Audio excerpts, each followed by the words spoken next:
Special programme संविधान और Bharat sponsored by J Singh competition academy, Amha house, civil lines, Bodabag road, Rewa.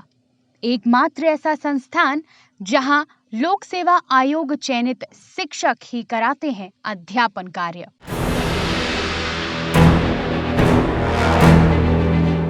नमस्कार, मैं विवेक विंध्या टाइम्स के खास कार्यक्रम संविधान और भारत में आपका स्वागत करता हूं। आज से हम इस सीरीज में एक एक करके नागरिकों को हासिल मौलिक अधिकारों की बात करेंगे। मौलिक अधिकार भारतीय संविधान की सबसे बड़ी विशेषताओं में से एक है, क्योंकि भारत उन देशों में शामिल है जो स्पष्ट रूप से अपने नागरिकों और भारत में रह रहे किसी भी व्यक्ति के सामान्य मानव अधिकार को मौलिक अधिकार का दर्जा देता है। यह ऐसे अधिकार हैं जिन्हें नागरिकों से छीना नहीं जा सकता। तमाम अधिकारों के दायरे से तय किए जाते हैं। विशेष परिस्थितियों या अधिकार के दुरुपयोग होने की स्थिति में मौलिक अधिकार नागरिकों को उपलब्ध नहीं हो पाते हैं। मौलिक अधिकारों में सबसे पहले आता है समानता का अधिकार। अनुच्छेद 14 से लेकर 18 तक इस अधिकार का जिक्र किया गया है। अनुच्छेद 14 कहता है, right to equality before law and equal protection of law. इसके मुताबिक हर नागरिक कानून की नज़र में बराबर है, किसी को विशेष दर्जा हासिल नहीं है, सबको कानून का एक समान संरक्षण मिला है। अगर संसद कोई ऐसा कानून बनाती है जिसे समान परिस्थितियों के दो लोगों में भेदभाव होता है तो सुप्रीम कोर्ट या हाई कोर्ट उसे निरस्त कर सकता है। उसी तरह अगर सरकार को ऐसा कदम उठाती है तो एक जैसे दो व्यक्तियों में जैसा प्रभाव नहीं डालती है तो इसे भी रद्द कर सकती है। अनुच्छेद 14 समानता की व्यापक परिभाषा देता है और इसे सबसे पहले एवी डेसी ने बताया था और इसे ब्रिटेन के कानून के रूप में लागू किया गया है। यह समानता का अधिकार भारत में रह रहे हर व्यक्ति को हासिल है, चाहे वह भारत का नागरिक हो या ना हो।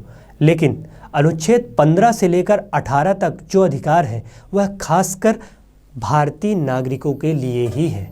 अनुच्छेद 15 के मुताबिक भारत में किसी भी व्यक्ति के साथ सिर्फ उसके धर्म, भाषा, जाति, लिंग के आधार पर भेदभाव नहीं किया जा सकता। मतलब हर नागरिक को एक समान अवसर मिलेगा। किसी के साथ सिर्फ इस वजह से भेदभाव नहीं किया जा सकता कि वह किसी खास धर्म का है या जाति का है या विशेष क्षेत्र या लिंग से बिलोंग करता है। यह आपके मन में एक सवाल जरूर आ रहा होगा कि जब संविधान जाति के आधार पर भेदभाव की मनाही करता है तब आरक्षण की व्यवस्था इस देश में क्यों है?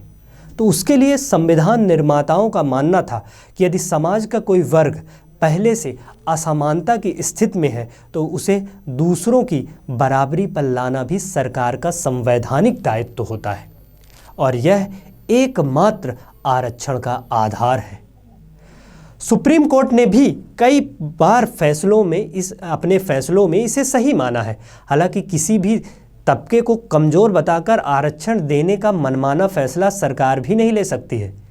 इसके लिए उसे ज़रूरी आंकड़े जुटाकर इस बात का प्रमाण इकट्ठा किया जाना चाहिए कि उस तबके को क्या सच में आरक्षण की आवश्यकता है।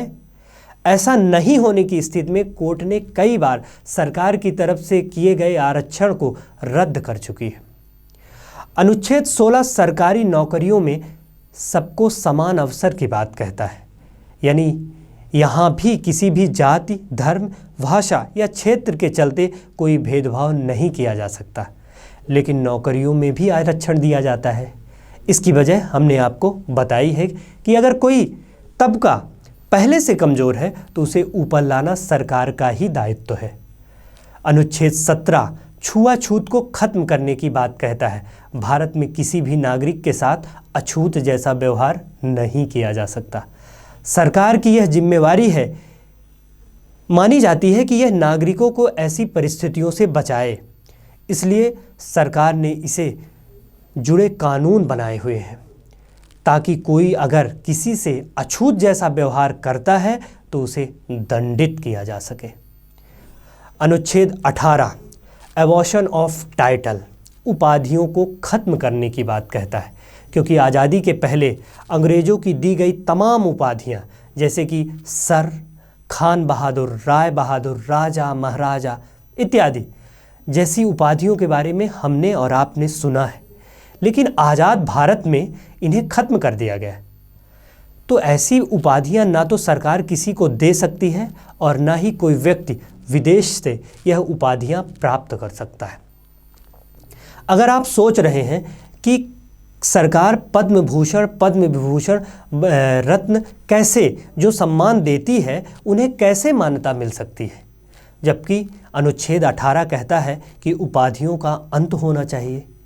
तो सुप्रीम कोर्ट ने इस पर सुनवाई की और फैसला दिया कि पद्म भूषण या पद्म विभूषण, भारत रत्न जैसे सम्मान नागरिकों को किसी भी क्षेत्र में उनके उल्लेखनीय कार्य के लिए दिया जाने वाला सम्मान है।